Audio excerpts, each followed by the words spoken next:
Hello, I'm Keith Ghostland. I'm Ann Charles. And I'm Linda Quinlan. Welcome to All Things Lgbtq. It is September 21st, Tuesday. We're taping at Orca Media, which is in Montpelier, Vermont, which we recognize as taping and recording on Indigenous land. So, Keith, what do you have? I have some trivia. Good. And then some headlines. So, in events, the trivia. This is Hispanic Latinx Heritage Month, and Ann will debate with me how to pronounce those words. But here, two-parter. First one is, this was the first openly LGBTQ plus Latinx member of the U.S. Congress. Second part, chance to redeem yourself, and Ann did. This was the first openly LGBTQ plus Latinx member of the Vermont legislature. So be thinking about it. Events coming up on October 1st is Linda's favorite critical mass bike ride, 6 o'clock, Kellogg Hubbard Library. At some point, she is going to show up with that electric bike, and we're going to have to get pictures. October 2nd, it's going to be a full day for you, because starting at 3 o'clock at Hubbard Park is the Central Vermont Pride Festival. This is what was being sponsored by Vermont Cares. There's a $10 suggested donation to defer cost, etc., but what the organizers have said is, if you can't pay, please come anyway. And then at 4:30 is the stage show. So 4:30 is the time to keep in mind, because at 2 o'clock that same afternoon on the State House lawn is the rally in support of reproductive rights. So there are some of us who may want to go to both of those events. And I know, I read just today that 802 will have the date later on. It's not till October, but they're having a barn dance. Oh, really? Yes. I didn't see that posted. Yeah. Well, I did see where on October 3rd, 11 a.m., is the Momentum Coffee and Chat virtual event. And you can go onto the Pride Center site to, sign up for that.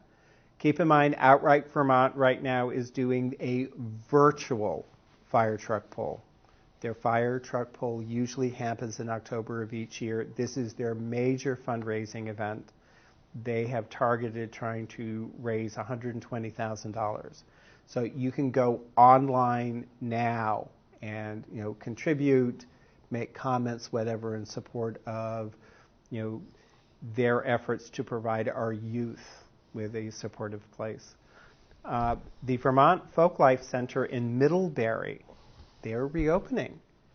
And their reopening is highlighting an exhibit about Vermont's first Pride Day celebration in 1983. The center is located at 88 Main Street in Middlebury.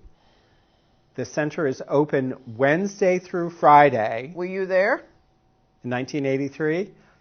I have stories about many years later talking with the Burlington Police Department, who we didn't realize but were undercover as part of the actual parade. So our thinking, there were 350 people who participated. Some of them weren't us. Yeah. So, but they were concerned about safety, as we were. And if you talk to Howdy Russell, who was one of the organizers of the 1983 event, he said he had visions of all kinds of what could go wrong here. But this exhibit will be on display until March 25th of 2022. Okay. Pride Center of Vermont, they're conducting a community needs survey.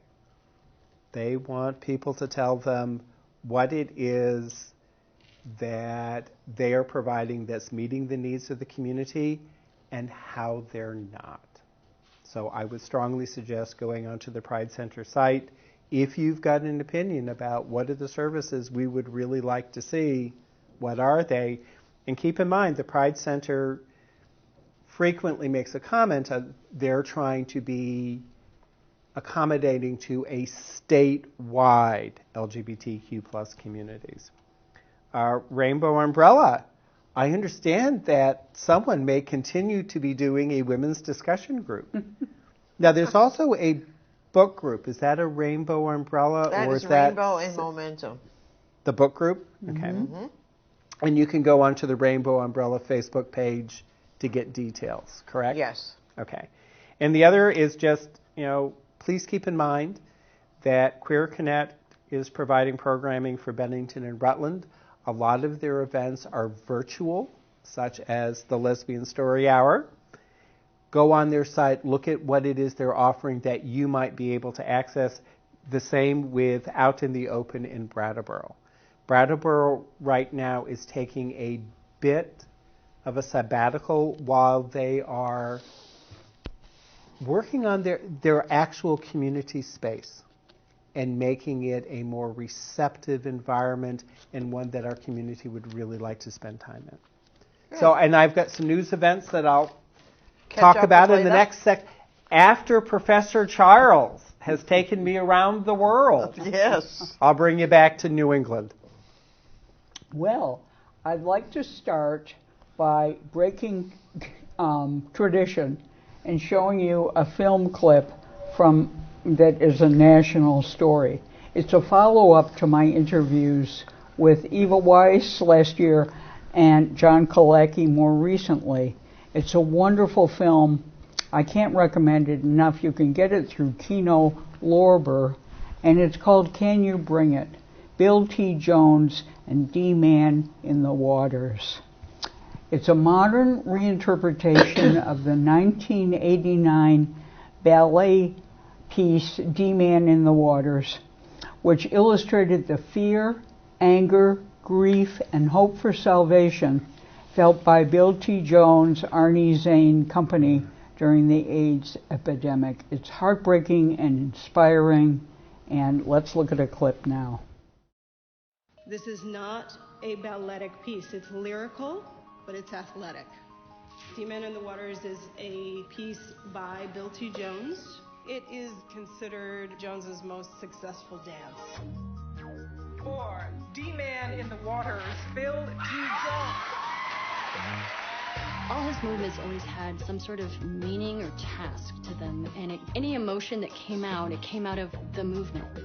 The work was play. The play was work. The work was about changing perception. Arnie and I were a couple. We wanted to make a community who had a mission and a direction. That community thing changed radically when all of a sudden it was, how do we save ourselves? I remember half my phone book had died. Recently, Arnie Zane learned he has AIDS. Did I even see him once cry with frustration because he had to realize that he was not going to beat it?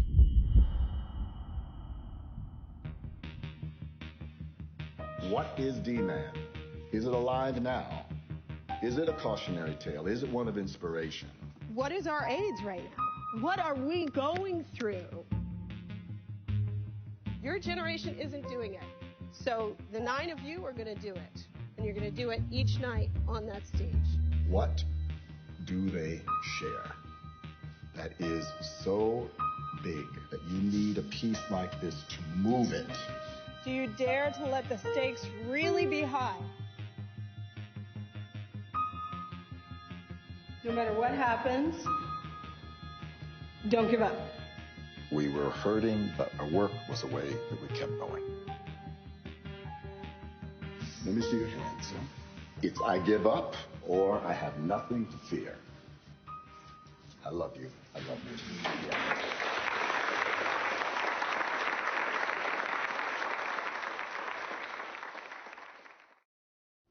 Wow. I can't recommend it enough. I get rendered speechless when I'm in a Bill T. Jones performance and look at the emotion and the subject matter. Mm-hmm. So. Okay, shall we go to international? Well, news, I guess we will. organized by continent. That's your expertise. That's right. Let's start with a story about Afghanistan. It's almost an obligatory story. Angry and afraid, Afghanistan's LGBTQ community says they're being hunted down after the Taliban takeover. And there's a whole series of personal narratives of what people are doing. They're hiding in basements. They're being beaten up on the street. Lesbians are marrying male friends for protection. It's terrible. And Rainbow Railroad, the organization that is trying to get LGBTQ Afghans out of the country, is facing all kinds of obstacles, geographical and otherwise. And there's no countries around them that they can even escape to, I don't think so. More Asian news. The Hong Kong Gay Games has been postponed due to COVID travel restrictions. And I think that's kind of good news, if you ask me. It makes perfect sense. And Hong Kong has very strict COVID-19 travel restrictions involving mandatory 21-day quarantines if you come from elsewhere. So it was just too much to handle and too high a risk, I think. Here's an optimistic story, sort of. I have a picture before you now of Chinese pro volleyball star Sun Wenjing. And she has come out as a lesbian as the country steps up its anti-LGBTQ censorship. So she came out on the Chinese social media Weibo, and over 4,000 people responded to her coming out, and a lot of it was positive. So there she is. Very good. She came out by saying that her lover was the love of her life, and her sun and her moon kind of thing. I'm paraphrasing. Let's go to North America next and talk about Cuba, which is publishing a draft family code that opens the door to gay marriage. This has been going on for 15 years, and unfortunately it's going to be followed by a referendum, which irritates activists to no end, because why should you be able to vote on my rights? Right. But so we'll see what develops there. The Salvadoran president has ruled out allowing abortion or same-sex marriage in the country of El Salvador. Aren't they required to by some? They've been asked to, yes. But he doesn't want to rock the boat. He doesn't want to have any changes.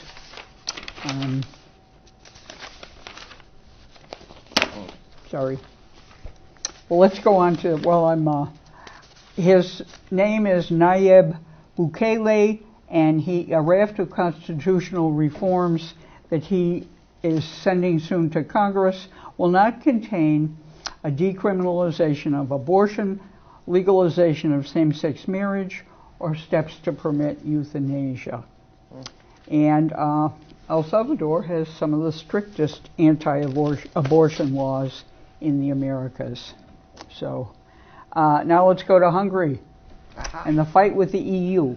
Hungary's Orban accuses EU of blocking COVID recovery funds over LGBTQ row. And the European Commission is responsible for handing out the bloc's Pandemic Recovery Fund, worth up to $950 billion, but it hasn't approved Hungary's submission.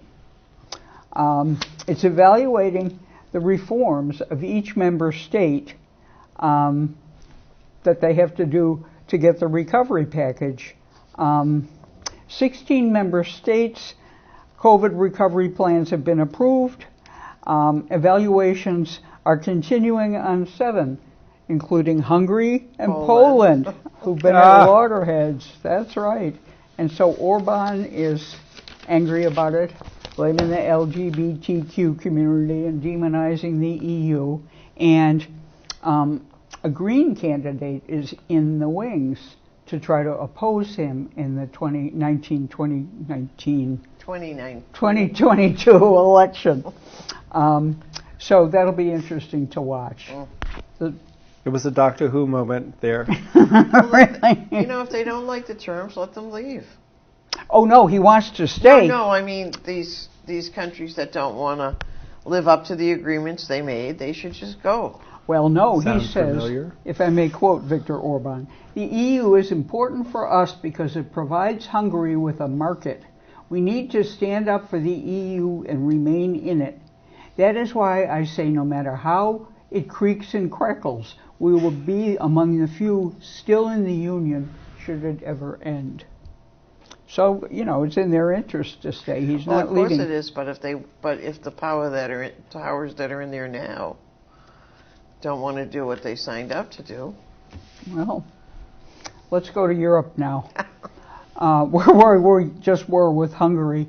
A UK court rules that under 16s can get puberty-blocking drugs without parental consent. Doctors can prescribe it to children under 16, overturning a lower court's decision that the judge's approval was needed. So a person who transitioned or received puberty blockers under 16 sued and is upset, disappointed with the decision. It affirms that it is for doctors, not judges, to decide on the capacity of under 16s to consent to medical treatment. So that may be controversial. I don't know. I agree that it should be up to doctors. Parental involvement, I can't speak to. But I will talk about the rise in anti-gay attacks in the UK that is unsettling UK advocates. In the early hours of June 11th, 3 men were assaulted and subjected to homophobic abuse near a pub in Liverpool. And so the LGBTQ organized a rally with the help of people who work in nearby bars and organizations after they were assaulted. And the police it's in Merseyside, the police condemned it. It's one of a string of anti-gay hate crimes that happened in the summer in the UK. West Midlands police arrested 3 men after a same-sex couple was attacked in the gay village of Birmingham. Police said 2 men, both in their 30s, were attacked with bottles after being subjected to homophobic abuse. One was left unconscious. The other had nasty cuts. Crimes based on sexual orientation have increased, and gender identity have increased every year since at least 2015, according to governmental data from England, Wales, and Scotland. They've risen by 19%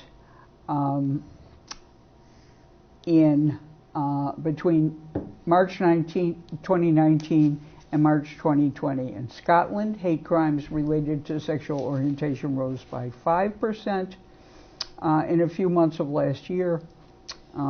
Queer people are more comfortable reporting hate crimes, activists say, than they were in the past, but the isolation of the pandemic and political hate speech and violence has energized people with anti-gay feelings, and so and a lot of LGBT people still don't trust the police. Another attack in Edinburgh in July, 3 men were arrested in connection with homophobic hate crime.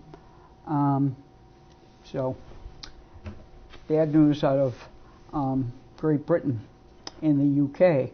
But let's turn to a picture now of thousands marching for LGBTQ rights in the Ukraine, despite some opposition.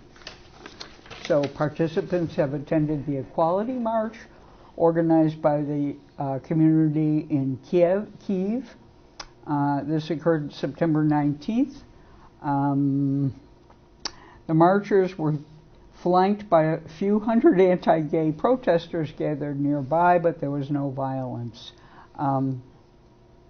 7,000 people attended. It's down from the 8,000 of last year. But homophobia is widespread in the Ukraine, in which a survey said that 47% of respondents had a negative view of the LGBTQ community. But this is the 10th Pride, and organizers say it was successful. There was no violence. Good. More good European news concerns German compensation for victimized people, victimized Germans. About 250 people have been compensated because they were prosecuted or investigated under that draconic, outdated Nazi-era law criminalizing homosexuality, known as paragraph 175. And I used to teach about this when I was teaching modernism and the Berlin stories in particular. At the end of August, 317 people had applied for compensation, and it had been paid out in 249 cases. So far, it's paid out nearly 860,000 euros, over $1 million. 14 applications are still being processed. The thing is, you need to apply for it. And what occurred to me is a lot of the people who are not here anymore either. Are dead, yeah. The law criminalizing male homosexuality was introduced in the 19th century, and the Nazis stepped it up. They convicted between 50,000 men between 1949 and 1969. Homosexuality was decriminalized in 1969, but the legislation wasn't taken off the books until 1994, as the sodomy laws in certain states of the U.S. weren't taken off. In 2000, the German parliament issued an apology. They regretted paragraph 175, that it was retained after the war. It annulled the convictions, and now they're paying off the recipients who submit an application. We should probably wrap this up soon, Ann. Well, okay. We'll go back to my European headlines. Yes. And I have a clip, another clip. And I have a clip. Good. So, the first story, I'll talk a little bit more of this when it comes around again, but President Joe Biden on Monday recognized the 10-year anniversary of the end of Don't Ask, Don't Tell. Let's see. GOP lawmaker takes a plea deal for subjecting his high school students to a day of terror. We'll have more about that. Clueless GOP governor cites non-existent AIDS vaccine to bash Biden. Brian Kemp from Georgia said Biden's COVID vaccine will fail, just like people wouldn't take the AIDS vaccine because it was mandated. Oh. He is defending his opposition to the COVID vaccine by telling this story that doesn't exist. He called Biden's mandate for federal workers to be vaccinated as an unlawful overreach. So, there's Brian Kemp talking about AIDS vaccines that don't even exist. Okay. I mean, if I just may bash him, he stole that election from Stacey Abrams. Yeah. Yeah. And, you know, now he's supposed to be have some rectitude because he opposed Trump, but I think he's irredeemable. Absolutely. Myself. American incoming LGBTQ envoy says activists are most important tool for change. Jessica Stern will become U.S. Special Envoy focusing on LGBTQ rights after close to a decade leading a global advocacy group. And I've seen her on panels. She's a real dynamo. Yeah. She's head of Outright International. Yeah. Yeah. This is a great appointment. And, someone was saying about Little Nas X, unabashedly queer truth, is exacting what the culture needs right now. The star's emotionally vibrant music is only the beginning of his story.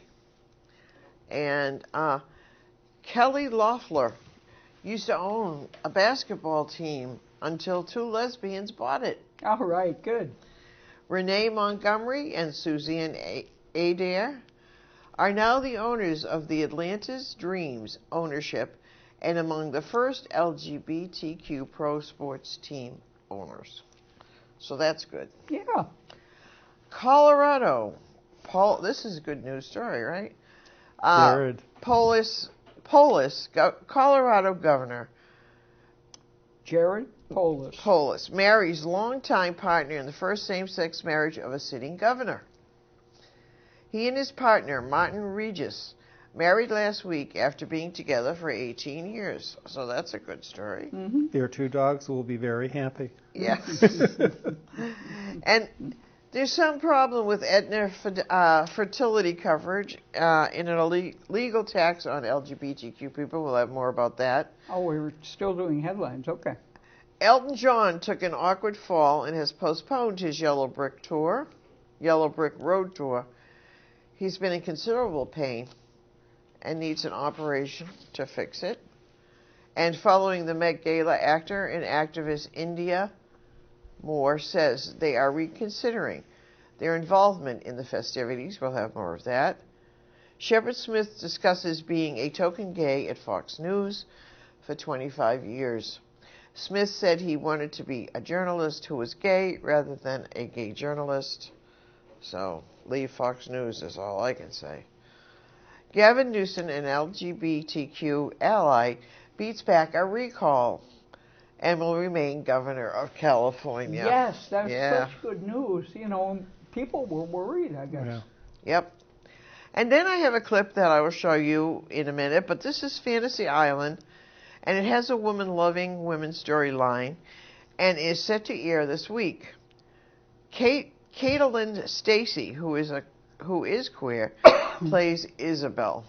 The island grants this bookish woman to have an adventure she has longed for, and she finds herself in England in 1860. There she meets Rachel Coldwater, played by Gillian Sacker. So here's the clip. How? What? How did the Agnes novels change your life? Oh, well, they just showed me who I really was. And that love was so much more than I could ever possibly imagine. Reginald will be very pleased to hear that. Oh. But words on the page can't compare to beating hearts and warm breath and the blood coursing through one's veins. This is your room, cousin.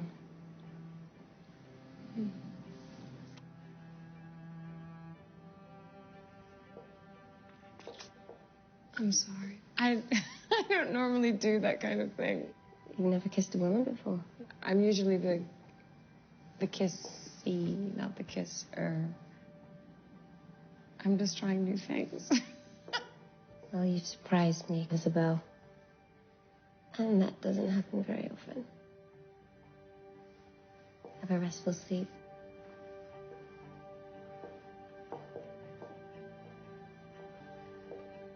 So that looks like it could be fun. What station can you see it on? Do you? I have no idea. Okay. I think it's on a mainstream. I think it's media. mainstream, like it's a regular movie. It's not like a Netflix movie It's a or an series Amazon show. movies. Yeah. So, and we have Carl Nazip, LGBTQ Major League Football player, forces a fumble to win the first game after coming out. Playing for the Raiders, he forced a key turnover in overtime. I almost showed this clip, but I had this noise in my head saying, oh my God, no. Okay. Some of us are a little bored by football, I know. no matter what. But the clip... Heroics occur. But if you get a chance... But if you get a chance to look at the clip, It's on YouTube. It is really fun to watch. I'm sorry I missed that game. And a Florida school district is promising action after high school students waved Confederate flags and yelled anti-gay slurs at members of a gay-straight alliance club. We'll have more about that. And the former baseball commentator who was suspended for using a homophobic slur and eventually he was fired. He says that 90% of Cincinnati Red fans want him back on the air. So we'll have a little more about that. He wishes. Yeah, really. So that is my headlines. I don't know that I should generalize about the Cincinnati viewers, but sounds self-promotional to me. Moving on from football, Port Colborne, Ontario. This is in Canada. Their Rainbow Crossway was defaced. It was defaced by biblical verses, specifically Genesis 9:13. A Christian activist group took responsibility, saying that they are reclaiming the rainbow because it was given by God as a covenant to Moses. Oh, jeez. So expect more. The crosswalk is being repainted. Williams Institute. They report that half of LGBTQ plus people have experienced workplace discrimination in the past year. Oh, surprise. 9% were either fired or denied employment. However, 11% of people of color who are LGBTQ experienced being fired or denied employment. It was higher. And 48% of trans-identified people experienced employment-related discrimination. 22% of the trans people who were part of this survey said they were subjected to sexual harassment within the past year, and that's as opposed to what the Institute says is a 12% incidence with queer cisgendered people. And associated with that, 25% of trans people said they're not out or they don't disclose their gender identity to their coworkers because of fear of workplace discrimination. C-SPAN, last Tuesday, Beth Robinson's confirmation hearing. She was indeed grace under pressure, and she got some from Senators Cruz and Hawley, who came after her saying that she did not honor or respect religious freedom because 30 years ago she had litigated a case, and it was her first case, where it was Catholics for Choice suing a publisher. Beth represented Catholics for Choice, and she stated repeatedly during this hearing that the argument was not about religious freedom, but the owners of the print shop said to her client, "We do not agree with your interpretation of Catholicism." So it was totally a public accommodation, not a religious freedom case, but they weren't going to let go of it. Campus Pride. They did a designation of the best colleges and universities for LGBTQ plus students. There are 4 from Vermont that made it to the top tier. Bennington? Five stars is the most you can get. Bennington is not on the list. Oh. UVM got 5 stars. Sterling College got 4 stars. Northern Vermont University, the Johnson campus, got 3.5 stars, and Castleton University got 3 stars. No Middlebury. Not on the list. Wow. And my sort of final piece is, I had reported on previous episodes of our show that there was a conversation that had been started with both the Scott administration and the Department of Health requesting that a non-binary gender X option be available on Vermont birth certificates. as of last week, there is an agreement with the Department of Health about how to move forward on this that will look at introducing legislation during this upcoming session that will create a uniform process for requesting a gender marker change on a birth certificate. Why that is significant is that if you're requesting a non-binary option or if you are requesting a gender marker change by virtue of gender affirmation processes, it will be the same process where you merely have to submit a notarized statement saying, I wish to change this. This is the change I'm asking for, and I'm not doing this to avoid any past crimes prosecution, or I am not doing this to avoid legal action. It's on the surface, and there will be details forthcoming. This will be a much friendlier process and easier for people to access. Good. So with that, okay. Off to Europe again? Mm-hmm. We're still in Europe. Get your passport ready. I've been ready. Yeah. I have a picture before you now of Bulgarian LGBTQ star Aziz. And Aziz's concert has been canceled, unfortunately, by Turkey. So a performance by LGBTQ pop star Aziz at a festival in northwestern Turkish in the city of Bursa was canceled after a campaign by Islamists targeted the Roma singer as perverted. And he's an activist about LGBTQ issues and Roma causes. So he was going to perform at a Balkan fair in Bursa, and his performance was canceled. This right-wing newspaper that publicized it and stirred up all the trouble said homosexual perverted Aziz will take the stage at a festival organized for local people. And then the municipality corrected their wrong decision, and this newspaper is a government arm of the government, a government arm of the right wing. So,